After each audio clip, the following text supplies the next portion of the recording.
from May to December, we did about $900K in revenue. So if you annualize it, probably 1.1 million bucks. To 2022 gangbusters, and we saw our top line go from, call it that 1.1 million bucks annualized to 3 million bucks. So literally tripling in a year. All while, I'm thinking I'm a genius, and like, oh my gosh, I'm the next Elon Musk. Wow, I'm a genius. Most of it was market driven. Welcome to the Lead In Podcast, where we dive deep into genuine stories of leaders who've seized control of their journey. This podcast is brought to you by Lead Hub, your growth partner for the trades. And now, let me kick it over to our guy, Austin Lenny. Guys, welcome to the Lead In Podcast. There are people that root for teams, and then there's people that root for teams. The two times I've interviewed this guy, he's rocking Tampa Bay. I mean, he is committed. All day, and you can see here my bookshelf over here. I got a little Randy Rosarina bobblehead, the lightning puck. Oh yeah, I'm full Tampa. I'm full Tampa guy. Well, I mean, it's not a bad place to be all in on. You know what I'm saying? So you can't. Mike, I got my man Chandler Reed in the house. How are you doing, sir? Living the dream, Austin. Thanks for having me on again. I'm pumped to talk to you. It's a pleasure, man. Here at the Lead In Podcast, it's about leadership. It's about marketing. It's about creating a win in your community. You have a unique story, and I think a lot of people will resonate with it. So, kind of, I guess, talk about a little bit what you were doing before you bought the business, and then kind of lead us up to buying the business. Yeah, 100%. So, I guess first and foremost, I'll preface this with which I had no idea what searching was, what ETA was, any of all the above. I'm literally my first two jobs out of school was working for, first off, I was doing asset management for a multifamily private equity firm, buying value add apartments, fixing them up in Florida, Texas, Colorado, and Arizona. I was there for about a year, but the story there merits probably its own podcast episode. Long TLDR, the founder went nuts, decided 2018 was the top in the multifamily market, which, it fired the whole acquisition team.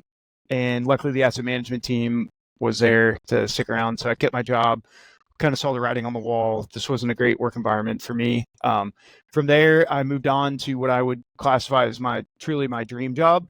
Was working for a full service developer, Strategic Property Partners here in Tampa. I'm actually coming to you live from one of the apartments we built down here by the Tampa Bay Lightning Arena, which is pretty cool. But I was there for almost 2 years. So I guess that time frame would have been about 2019 to early 2021. At that time, obviously, during that time, what happened? COVID. So we went from working in this cool, snazzy office down here in downtown to working from home, which I'd never done before. So I was kind of sitting there on my hands, kind of bored. That's when I first hopped on Twitter and saw, whether it was real estate developers or SMB owners, et cetera, just kind of crushing it, doing their own entrepreneurial ventures. Mm-hmm. And left me sitting there wondering, hey, is this dream job really my actual dream, or is it just quote unquote like a dream job for me? And then fast forward to January 2021, I'm scrolling on Twitter and I get I see a retweet from my now business partner, Sam Rosati, basically who had a deal come across his desk. He does buy-side M&A advisory, was a self-funded searcher himself a couple years ago. Basically with a deal that came across his desk that he needed an operator for. And the kind of parameters were you needed to know multifamily real estate, which I did.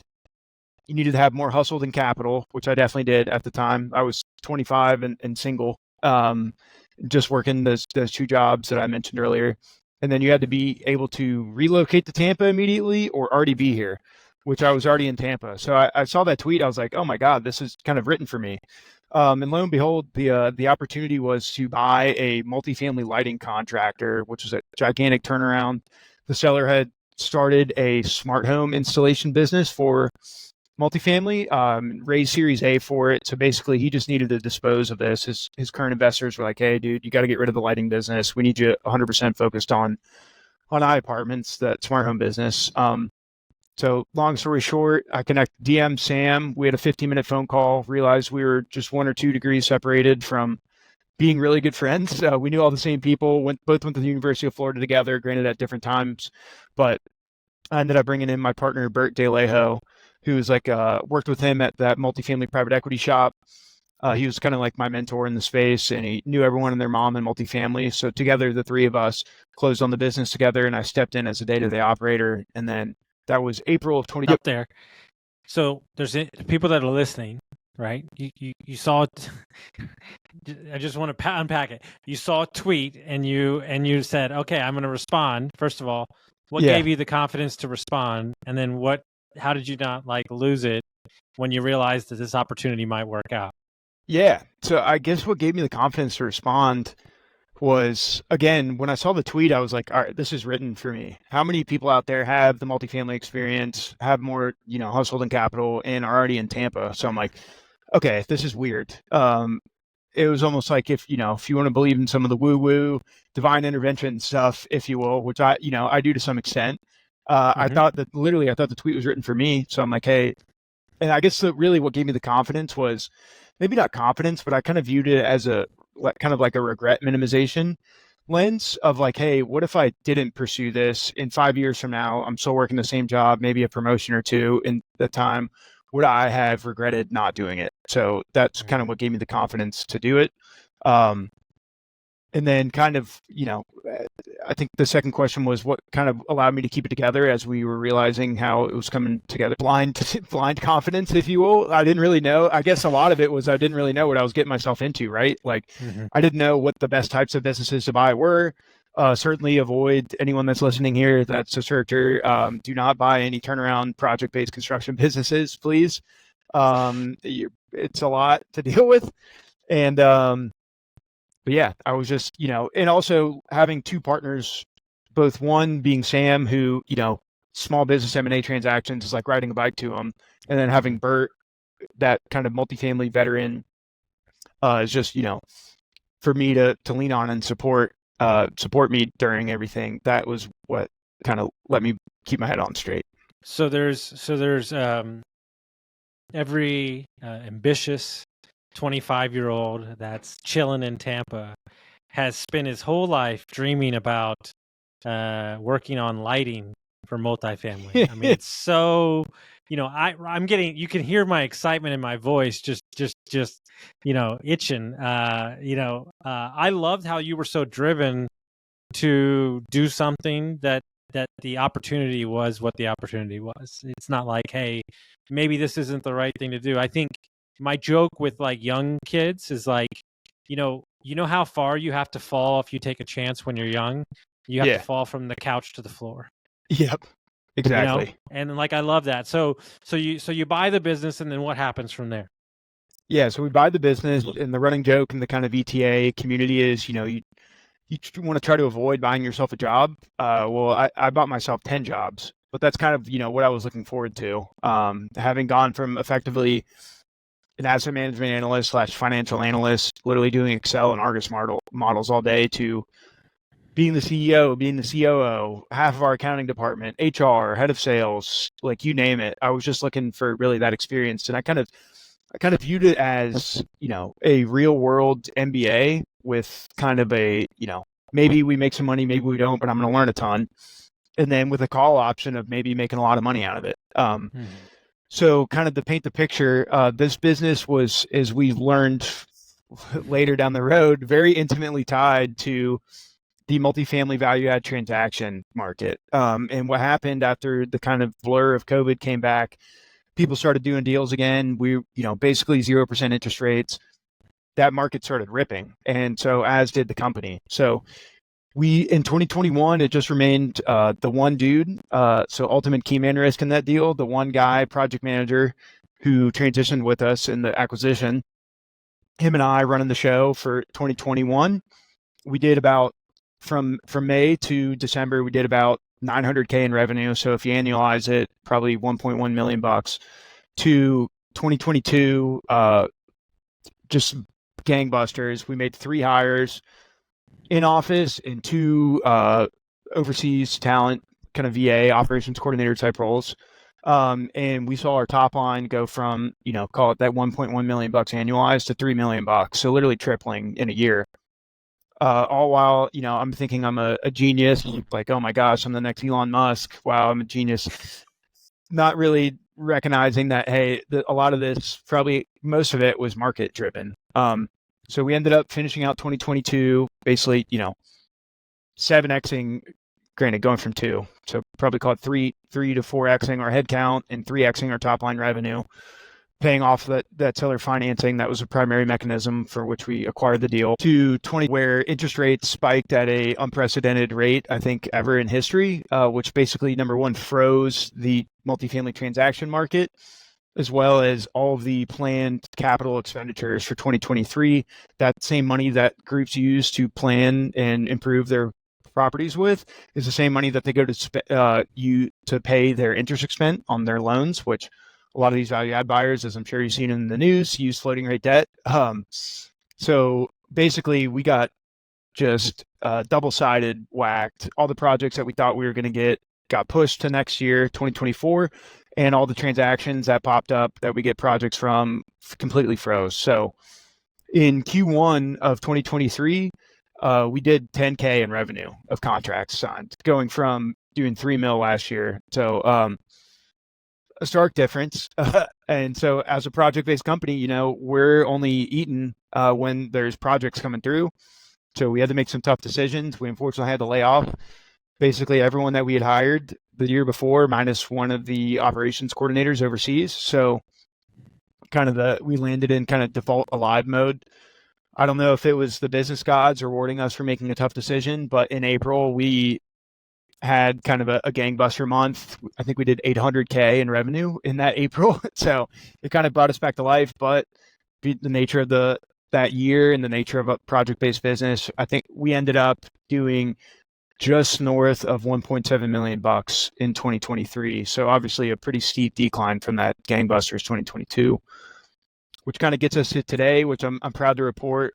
We have beaten our Q1 by about 17x just in the first 5 weeks of the year, which is good. So, and we're starting to get our first requests for the joining on due diligence for new acquisitions, which is good, which maybe we had 3 all of in 2023, and we've had 3 already this year. So market's picking back up.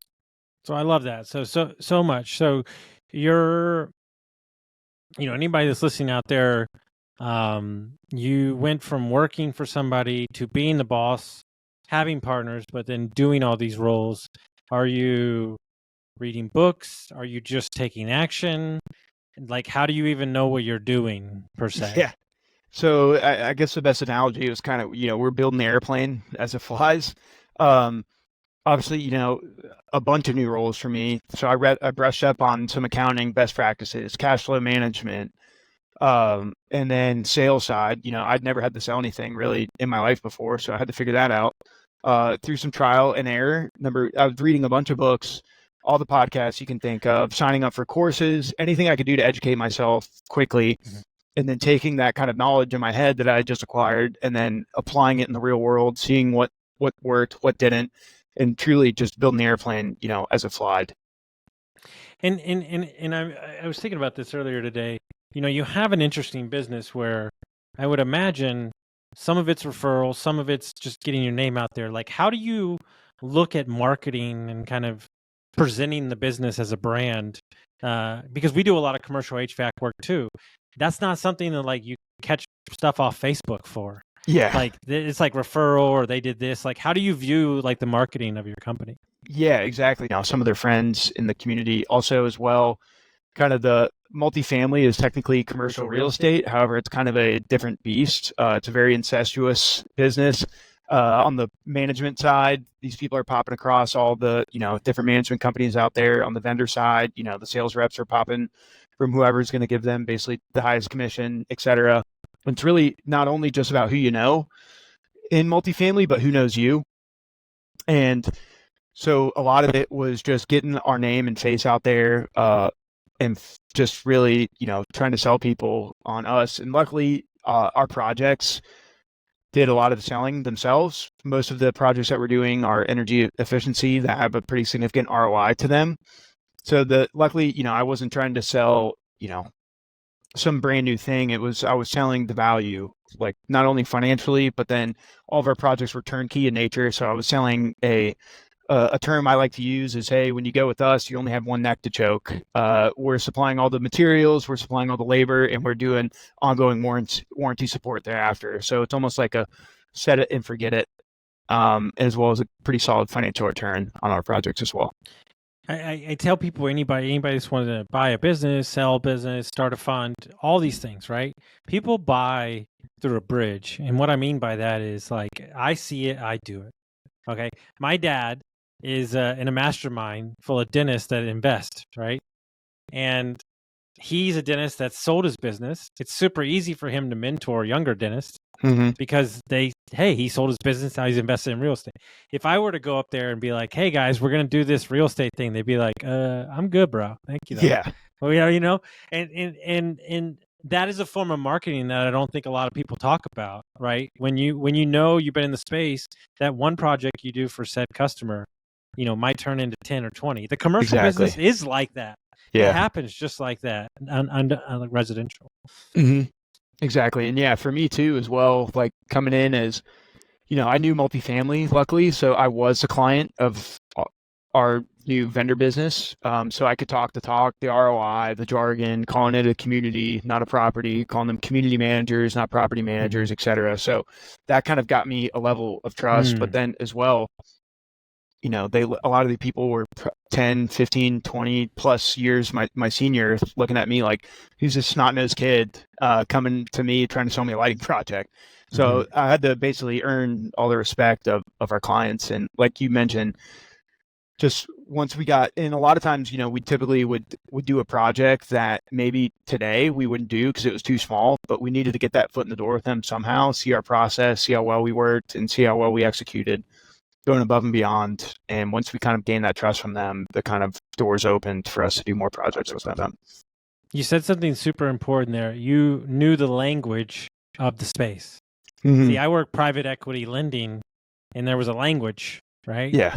And when you know that language, or you're in the HVAC business or the landscaping business, and you know that, it really allows you like to be connected right away and to be on the same playing field.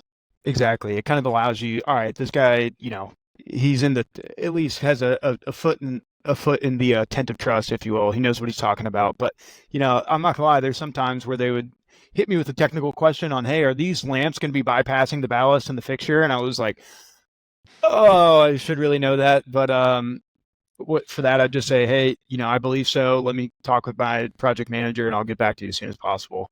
So there was certainly some growing pains there. But now, you know, at least on the lighting, EV, and water efficiency side, I'll probably forget more about that than most people can know. But it's only through, you know, embarrassing myself a little bit, which you have to be okay with.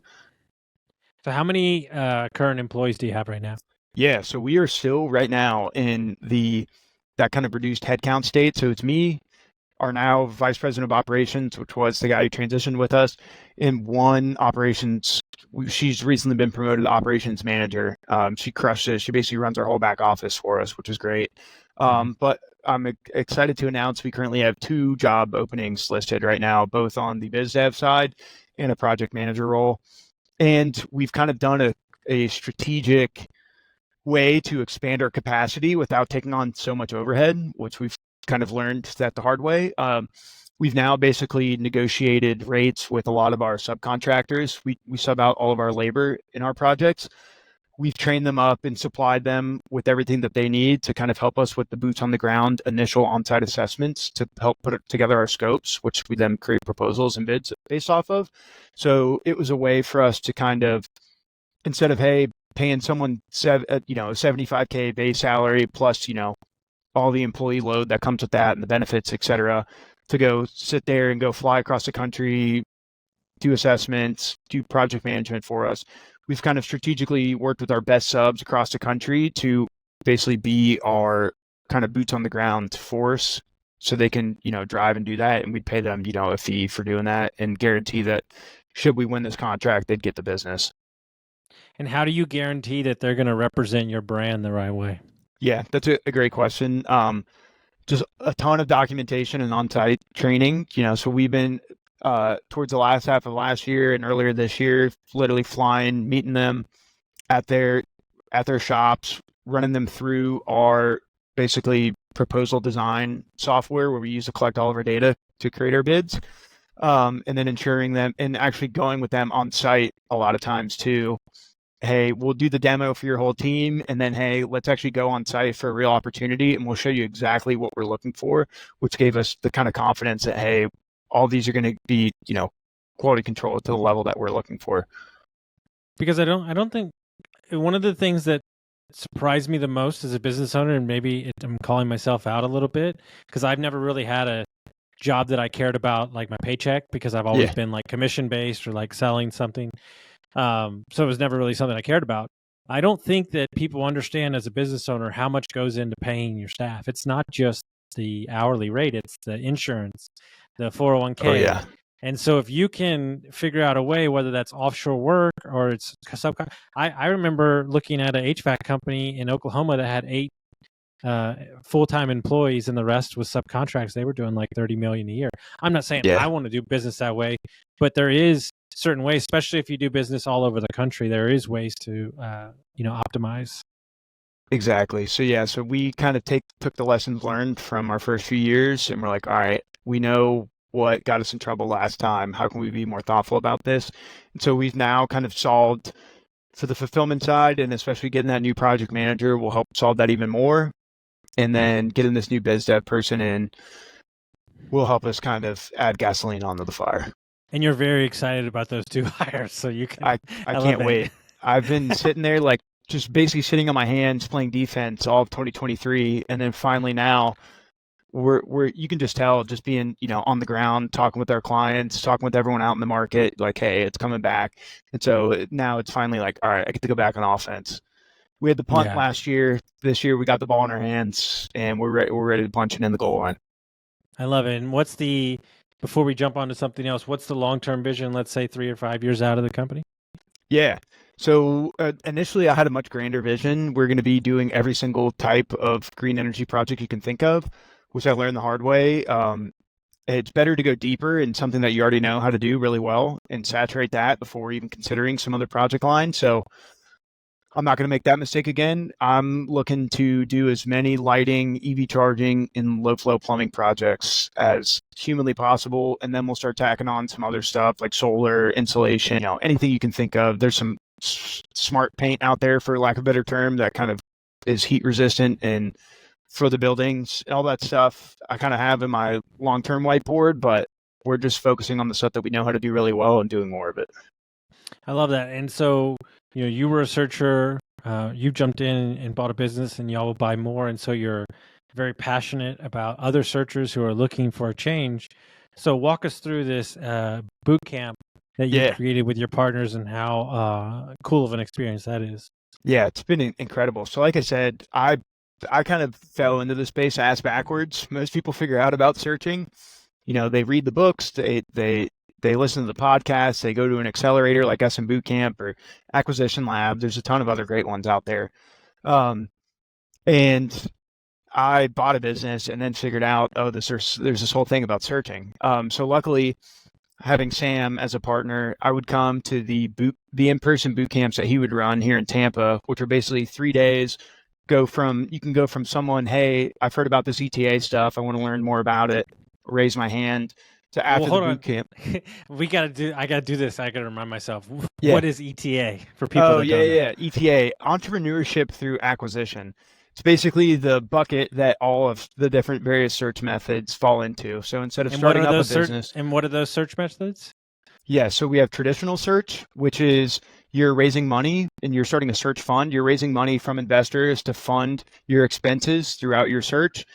And typically those people are buying bigger businesses and they're going to own about 25% of that business. And the people you're raising money from will own the majority of it. But in exchange, you're buying 25% of a much larger business. And then there's self-funded searching, which is you yourself are going to fund your living expenses while you're going out and searching in exchange for, and you're probably going to be buying a smaller business, but in exchange, you're going to be the majority owner of it with 100% control, potentially raise some outside equity to kind of fill that capital stack to go out and close on that business. So those are the two primary. And I think what's hilarious, right? And I think I would love to get your kind of breakdown of who you see in your boot camp. But the different walks of life that I see in searching now, even people that had crazy hedge fund jobs or just a married couple that are looking for something different. Like it really, this ETA world, the searcher world, the buy then build book has really what I would consider encapsulated, a society that Yeah. is really like hot and heavy on different viewpoints.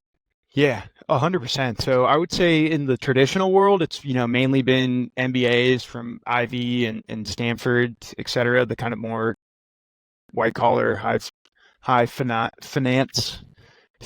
types. But the self-funded searchers are, you know, literally anyone you can think of, really. I've seen people from all different walks of life kind of raise their hand, go out on their search and buy businesses. It's been incredible. I think this is really going to be the kind of new wave of entrepreneurship that's coming through. But I'm interested in the boot camp. I go to Tampa. I get to learn a little bit. I get to go to a beautiful place. What am I learning when I get to this yeah, camp? so you're learning the boot camps are kind of broken into 3 phases. The first phase being, hey, what the heck is search? What is the economics behind it? What's the financial outcome? What's the lifestyle outcome? What even is it? 2, going from, hey, I know what search is now, let me go out and search. So from the day you start your search all the way up to when you get a signed LOI. And then the third is, all right, you've got a signed LOI. How do I close this? So we present all of that content and then also bring in our deal team, which are basically the 5 kind of vendors that you would need to go out and close your business. And I could just touch on those real quick. It's legal, it's SBA lender, quality of earnings, insurance, and then tax, M&A, structuring.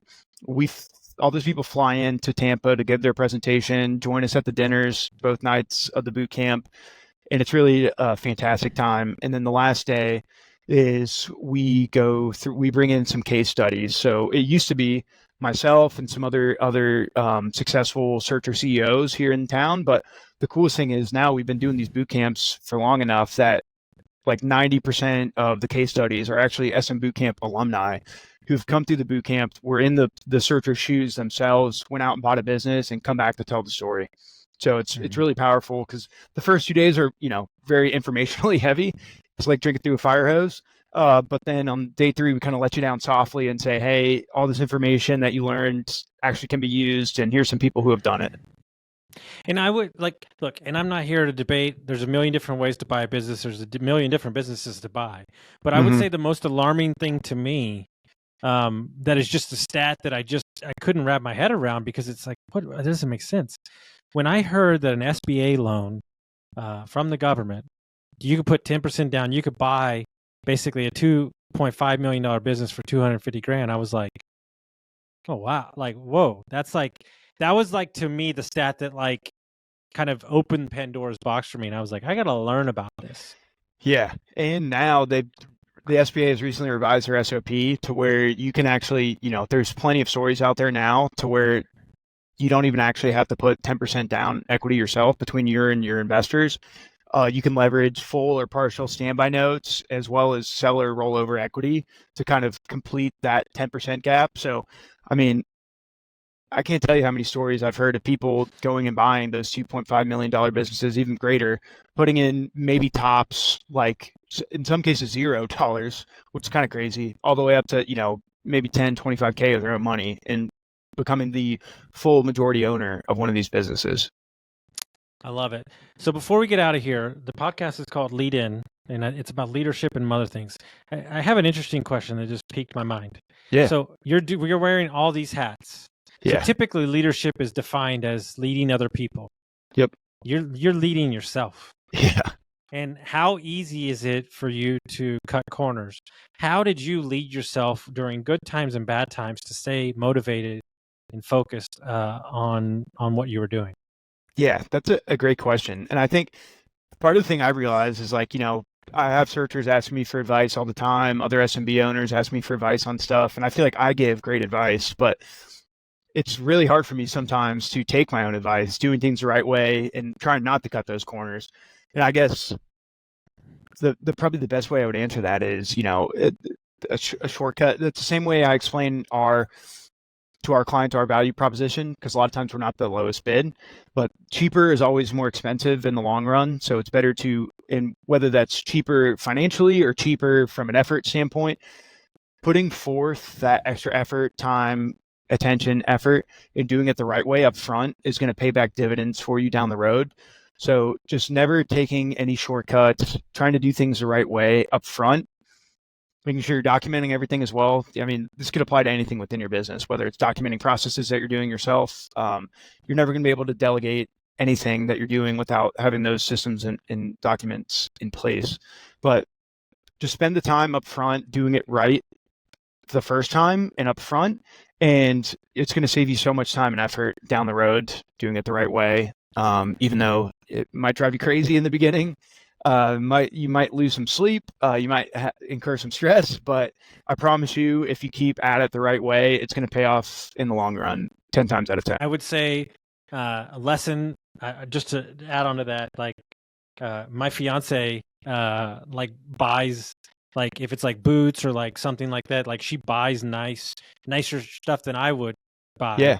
But she has it for like 10 to 15 Yeah, years. exactly. That's the last pair of boots like, you might buy. Yeah. And she's like, if you would just take care of your stuff, like, and not buy the cheap version, and so it's a mindset shift for sure. Yeah, it is. It's cheaper is always more expensive in the long run, whether that is from an effort or financial standpoint. I'll die on that hill. I love it. And if people want to find out about the SMB bootcamp and you, and they want to reach out to you, how would they do that? Yeah, so the best place is Twitter. I try to be pretty active on there, try to drop some knowledge for the people. My @ is Chandler Reed, SMB. And then you can also find me on LinkedIn as well. I post mainly stuff about my own business on there, but that's just Chandler Reed on LinkedIn. And I got a search funder as well, which is kind of the Reddit of the SMB ETA world. It's just Chandler Reed on there as well. Those are the best 3 places. I love it. Guys, I hope you get inspired by this story. I hope you share it with a friend. I hope you rate us and review us, and we'll see you next time, guys. Thanks for having me, Austin. It's been a blast as always. You're welcome, my man. Thank you. Folks, if you made it to the end of the episode, I'm sure you found some value with what you're listening to. If you could send this to a friend, rate us and review us, share us around. The more that you share us, the more that we can share content with you. Thank you all so much for your time and listening, and we'll see you next time.